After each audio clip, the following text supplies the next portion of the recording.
Hello friends, welcome to aari and craft work. இது என்னுடைய channel name. என்னுடைய சேனலில் ஆரி பேசிக் வீடியோ அப்லோட் பண்ணியிருக்கேன். புதுசாக பார்க்குறவங்க என்னுடைய ப்ரீவியஸ் வீடியோ போய் பாருங்கள், அப்போ உங்களுக்கு நல்லாவே புரியும். என்னுடைய சேனலை வந்து சப்ஸ்கிரைப் பண்ணுங்கள், பக்கத்தில் இருக்கிற பெல் பட்டனை கிளிக் பண்ணுங்கள், அதில் ஆல் அதை செலக்ட் பண்ணுங்கள். அப்புறம் நான் போகிற வீடியோலாம் உங்களுக்கு நோட்டிஃபிகேஷனாக வரும். நீங்களும் என்னுடைய சேனலில் தொடர்ந்து பார்க்கலாம். என்னுடைய வீடியோவுக்கு ஒரு லைக் கொடுங்க. இன்றைக்கி நம்ம ஒரு ஸ்டிச் வந்து பேசிக் ஸ்டிச் தான் பார்க்க போகிறோம். நிறைய பேர் வந்து என்கிட்ட கேட்டிருக்காங்க, சில்க் த்ரெட் வந்து கட் ஆகுது, ஸோ நான் வந்து எப்படி யூஸ் பண்ணணும் அப்படின்னு சொல்லி கேட்டிருக்காங்க. ஸோ அவங்களுக்காக தான் இந்த வீடியோ. உங்களுக்கு என்ன ஷேப் வேணுமோ எந்த ஷேப் வேணாலும் நீங்கள் வரைஞ்சிக்குங்க. அது வந்து ஸ்கொயர் இருக்கலாம், ரெக்டாங்கிள் இருக்கலாம், சர்க்கிள் இருக்கலாம், இல்லை ஒரு லீஃப் ஷேப்பில் இருக்கலாம், திலகம் ஷேப், ஆர்டின் ஷேப், எந்த ஷேப்பில் வேணால் இருக்கலாம். நீங்கள் அதை வரைஞ்சிக்குங்க. வரைஞ்சிக்கிட்டு அதுக்கப்புறம் நீங்கள் வந்து உங்களுக்கு என்ன சில்க் த்ரெட் வேணுமோ அந்த சில்க் த்ரெட்டை வந்து நீங்கள் எடுத்துக்குங்க. என்கிட்ட வந்து வேறு வேறு கலர் இருக்குனால நான் அதை எடுத்துக்கிறேன். உங்ககிட்ட வந்து என்ன கலர் இருக்கோ சேம் கலர் வந்து நீங்கள் எடுத்துக்குங்க. எப்போவுமே நான் சொல்லுவேன் இல்லையா, அந்த சில்க் த்ரெட்டுக்கு இங்கே வந்து நாட் போட்டுக்குங்க. எண்டில் வந்து ஒரு நாட் ஒன்று போட்டுக்குங்க. போட்டுக்கிட்டு அதை வந்து நம்ம ஒரு பாக்ஸில் இல்லை ஒரு டப்பாவில் போட்டு நீங்கள் வச்சுக்கின்னா அந்த நூல் வந்து நகராது, சிக் ஆகாமல் இருக்கும். நீடில் பார்த்தீங்கன்னா துளிப் நீடில் வந்து 14 தான் நான் எடுத்துருக்கேன். ஏன்னா சில்க் த்ரெட்டுக்கெலாம் வந்து அந்த த்ரெட் தான் வந்து யூஸ்ஃபுல்லாக இருக்கும். இப்போ பாருங்கள், நான் வந்து திலகம் ஷேப்பில் வந்து நான் வந்து சொல்லித்தரேன், அது கொஞ்சம் கவனமாக பாருங்கள். இது வந்து சில்க் த்ரெட் வந்து நான் உங்களுக்கு ப்ராக்டிஸ் தான் நான் கொடுக்குறேன். இப்போ நூலை நான் வந்து கீழேருந்து நம்ம இழுக்கும் போது 2 த்ரெட் இருக்குது இல்லையா, 2 த்ரெட்டை ஒன்றா சேர்த்து இழுக்கணும். இந்த எட்ஜ் இருக்குது பார்த்தீங்களா, இந்த எட்ஜில் வந்து இந்த சில்க் த்ரெட் வந்து படக்கூடாது. ஸோ அதை நீங்கள் வந்து கவனமாக வச்சுக்குங்க.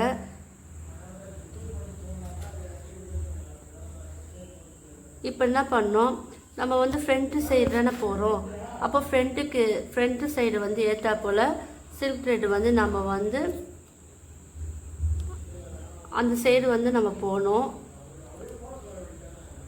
கொஞ்சம் லூஸாக நீங்கள் வந்து ஹேண்டில் பண்ணுங்கள். ரொம்ப டைட்டாக போட்டால் சில்க் த்ரெட் வந்து கட் ஆயிரும். ஸோ இது எல்லாருக்கும் அந்த ப்ராப்ளம் வரும். அதனால் நீங்கள் வந்து ப்ராக்டிஸ் பண்ணிங்கன்னா உங்களுக்கு வந்து வராது. இப்போ பாருங்கள், குட்டி குட்டியாக வேணாலும் நீங்கள் குட்டி குட்டியாக போடலாம், இல்லை பெருசாக வேணாலும் நீங்கள் வந்து பெருசாக போடலாம். ஸோ நம்ம அது வந்து ஹேண்டில் பண்ணுற விதம் தான் இல்லை வந்து ரொம்ப முக்கியம்.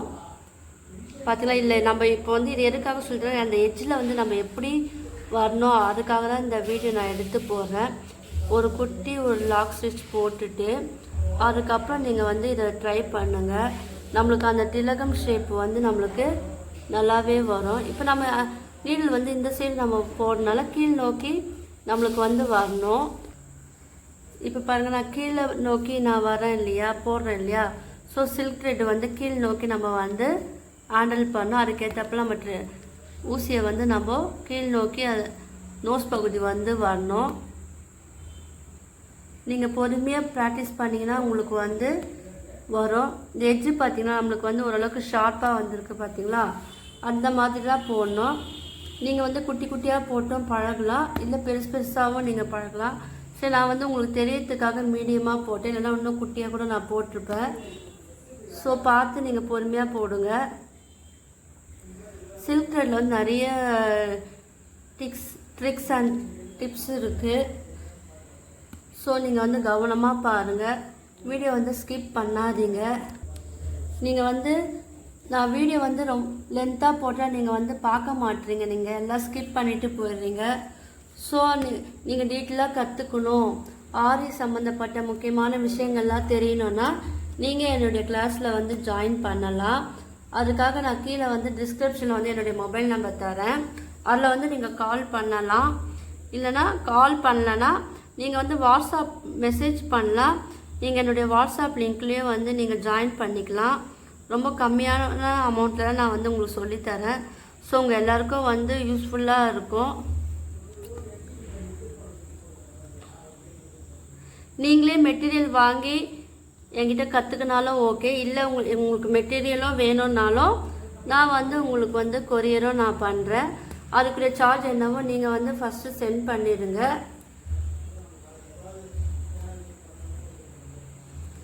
ஏன்னா இல்லை நான் இது வந்து யாருமே வந்து நான் கட்டாயப்படுத்தலை. உங்களுக்கு விருப்பம் இருந்தால் என்னுடைய கிளாஸில் ஜாயின் பண்ணிக்கோங்க. அப்புறம் உங்களுக்கு வந்து ஆரி பற்றின முக்கியமான டிப்ஸ் அண்ட் டிக்ஸ் எல்லாம் வந்து என்னால் சொல்லித்தர முடியும். ஏன்னா வீடியோவில் வந்து நீங்கள் ஃபுல்லாக பார்க்க மாட்டீங்க. ஸோ அதை வந்து உங்களுக்கு யூஸ் இல்லாமல் போகுது. அப்படியே ஸ்கிப் பண்ணிவிட்டு நீங்கள் வந்து போயிடுறீங்க. அதுக்காக தான் நான் சொல்கிறேன். நீங்கள் உண்மையிலே கற்றுக்கணும், ப்ராக்டிஸ் பண்ணணும் அப்படின்னு நினச்சிங்கன்னா என்னுடைய கிளாஸில் வந்து நீங்கள் ஜாயின் பண்ணிக்கோங்க. இப்போ வந்து நான் இது ஃபினிஷ் பண்ணி முடிக்க போகிறேன். அதுக்கு வந்து எண்ட் நாட் போட்டு இது வந்து ஃபினிஷ் பண்ணிடலாம். இப்போ நான் எண்ட் நாட் போட்டு இது வந்து ஃபினிஷ் பண்ணிட்டேன். இப்போ வந்து நான் இந்த ஆர்டின் ஷேப்பில் நான் சொல்லித்தரேன் பாருங்கள். இப்போ நம்ம இந்த கீழே இருக்கு இல்லையா அந்த ஷார்ப்பான அதை வந்து நீங்கள் செலக்ட் பண்ணிக்கோங்க. இப்போ நம்ம இங்கேருந்து போடுறோன்னா நம்ம வந்து ஈவனாக போட்டு போகணும். நீங்கள் என்ன பண்ணணும், நிறைய பேர் வந்து அப்படி போட மாட்டீங்க. இப்போ நம்ம அதனால தான் பென்சிலில் வரைஞ்சிட்டு அந்த ஷேப்புக்கு மேலே நம்ம வந்து ஒன்று ஒன்றா நம்ம ப்ராக்டிஸ் பண்ணிக்கிட்டே வரணும். ஏன் இந்த வீடியோ கேட்டேன்னா நான் வந்து சில்க் த்ரெட் வந்து சொல்லி கொடுத்தா அந்த பேசிக் மட்டும் சொல்லி கொடுத்தா அது வந்து நிறைய பேருக்கு வந்து வரல. ஸோ எனக்கு வந்து தனிப்பட்ட முறையில் வந்து கமெண்ட்ஸ் பண்ணுறாங்க. ஸோ அவங்களுக்காக தான் இந்த வீடியோ வந்து நான் எடுத்து போட்டிருக்கேன். ஏன்னா உங்களுக்கு என்ன டவுட் இருக்கோ அது ஆரம்பத்துலேயே நான் வந்து கிளியர் பண்ணிட்டா அது வந்து உங்களுக்கும் வந்து யூஸ்ஃபுல்லாக இருக்கும் இல்லையா. ஸோ அதுக்காக தான் இந்த வீடியோ நான் எடுத்துருக்கேன். ஸோ நீங்கள் இந்த மாதிரி நீங்கள் வந்து ப்ராக்டிஸ் பண்ணி பாருங்கள். இல்லை நான் ஒரு விஷயம் சொல்லியிருந்தேன் ஆரம்பத்தில், யார் கவனிச்சிங்கன்னு தெரியல. என் வீடியோ ஃபுல்லாக பார்த்தீங்கன்னா உங்களுக்கு தெரியும். இந்த சில்க் த்ரெட்டை வந்து நம்ம எப்படி ஹேண்டில் பண்ணால் நம்மளுக்கு வந்து அது யூஸ்ஃபுல்லாக இருக்கும்னு நான் சொல்லியிருக்கேன். அது வந்து யார் ஃபாலோ பண்ணுறாங்களோ அவங்களுக்கு வந்து இந்த சில்க் த்ரெட் வந்து நல்லாவே வரும். ஏன்னா திரும்ப நான் சொல்லலை. ஏன்னா நீங்கள் தான் வீடியோவை ஸ்கிப் பண்ணிவிட்டு போடுறீங்க இல்லையா, அதனால் நான் வந்து திரும்ப நான் உங்களுக்கு வந்து ஆரம்பத்தில் நான் சொல்லியிருக்கேன். அதனால் நீங்கள் வந்து கவனிச்சிருந்தீங்கன்னா நான் என்ன சொல்லியிருக்கேன்னு உங்களுக்கு நல்லாவே புரியும். அந்த மெத்தடை நீங்கள் ஃபாலோ பண்ணிங்கன்னா உங்களுக்கு சில்க் த்ரெட் வந்து உங்களுக்கு கட் ஆகாது. நீங்கள் வந்து கமெண்ட் பண்ண சொன்னால் யாருமே கமெண்ட் பண்ண என்னுடைய வீடியோ வந்து உங்களுக்கு வந்து புரியுதா இல்லையான்னு எனக்கு எதுவும் தெரியல. ஏன்னா நீங்கள் கமெண்ட் பண்ணால் தானே எனக்கு தெரியும். ஸோ தயவு செஞ்சு நீங்கள் வந்து எனக்கு கமெண்ட் பண்ணுங்கள், ஒரு லைக்கும் கொடுங்க. அப்புறம் நான் வந்து உங்களுக்கு வந்து புரிஞ்சிருக்கா புரியலையான்னு எனக்கு தெரியும். அதுக்கேற்றப்ப நான் வந்து உங்களுக்கு வந்து சொல்லித்தர முடியும். ஸோ தயவு செஞ்சு நீங்கள் வந்து கீழே வந்து கமெண்ட் பண்ணுங்கள். புரியுதுன்னா எஸ்ன்னு கொடுங்க.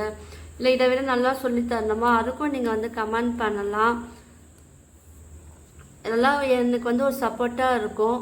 ஸோ தயவு செஞ்சு நீங்கள் வந்து கீழே வந்து கமெண்ட் பண்ணுங்கள். என்னுடைய கிளாஸில் வந்து ஜாயின் பண்ணாலும் நீங்கள் வந்து பண்ணலாம். என்னென்னா ஏற்கனவே நான் சொல்லியிருப்பேன், aari, fabric painting, brooches, silk thread jewellery making, இது எல்லாமே நீங்கள் வந்து என்கிட்ட வந்து ஜாயின் பண்ணி நீங்கள் கற்றுக்கலாம். உங்களுக்கெல்லாம் வந்து அது யூஸ்ஃபுல்லாக இருக்கும். தெளிவான நான் சொல்லித்தரேன். இல்லை எங்களால் ஆன்லைனில் கற்றுக்க முடியாது, நேரில் வந்து கற்றுக்கினாலும் நீங்கள் வந்து வீடு கிட்டே இருந்தால் நீங்கள் நேர்லேயும் வந்து கற்றுக்கலாம். ரெண்டுமே அவைலபிளாக இருக்குது, ஆன்லைன் அண்ட் ஆஃப்லைன். இப்போ வந்து நம்ம கீழே வந்து ஃபினிஷ் பண்ணி முடிக்க போகிறோம். இதை வந்து நீங்கள் பாருங்கள், சில்க் த்ரெட் கட் ஆகிடுச்சுன்னா அதுக்கு நம்ம என்ன பண்ணலாம், அதுக்கும் வந்து ஒரு டிப்ஸ் இருக்குது. நான் வந்து அது நீங்கள் என் கிளாஸில் ஜாயின் பண்ணும்போது நான் அதை உங்களுக்கு வந்து சொல்லித்தரேன். ஏன்னா அது வந்து ரொம்ப யூஸ்ஃபுல்லான டிப்ஸ். இது வந்து பொறுமையாக போடுங்க. நான் பாருங்கள் இது வந்து எண்ட் நாட் போட்டு இது வந்து ஃபினிஷ் பண்ணிட்டேன். இப்போ நம்ம அந்த எட்ஜெல்லாம் வந்து ஷார்ப்பாக வந்திருக்கு பாருங்கள். இங்கேயும் இந்த இடத்துலலாம் பார்த்தீங்களா. ஸோ சில்க் த்ரெட்டை வந்து நம்ம ரொம்ப லூஸாகவும் இருக்கக்கூடாது, டைட்டாகவும் இருக்கக்கூடாது, மீடியமாக தான் நம்ம ஹேண்டில் பண்ணணும். அதை நம்ம எப்படி யூஸ் பண்ணணும்னு நான் இந்த வீடியோவில் உங்களுக்கு சொல்லியிருக்கேன். நீங்கள் உன்னிப்பாக கவனித்து இருந்தீங்கன்னா உங்களுக்கு வந்து இந்த வீடியோ யூஸ்ஃபுல்லாக இருக்கும். ஸோ அதை ஃபாலோ பண்ணியிருந்தீங்கன்னா நீங்கள் வந்து அழகாக சில்க் த்ரெட் வந்து உங்களுக்கு ஈஸியாக வந்துடும். உங்களுக்கெல்லாம் இந்த வீடியோ பிடிச்சிருக்குன்னு நினைக்கிறேன். பிடிச்சிருந்தா லைக் பண்ணுங்கள், ஷேர் பண்ணுங்கள், கமெண்ட் பண்ணுங்கள். மறக்காமல் என்னுடைய சேனலை வந்து சப்ஸ்கிரைப் பண்ணுங்கள். தேங்க்யூ.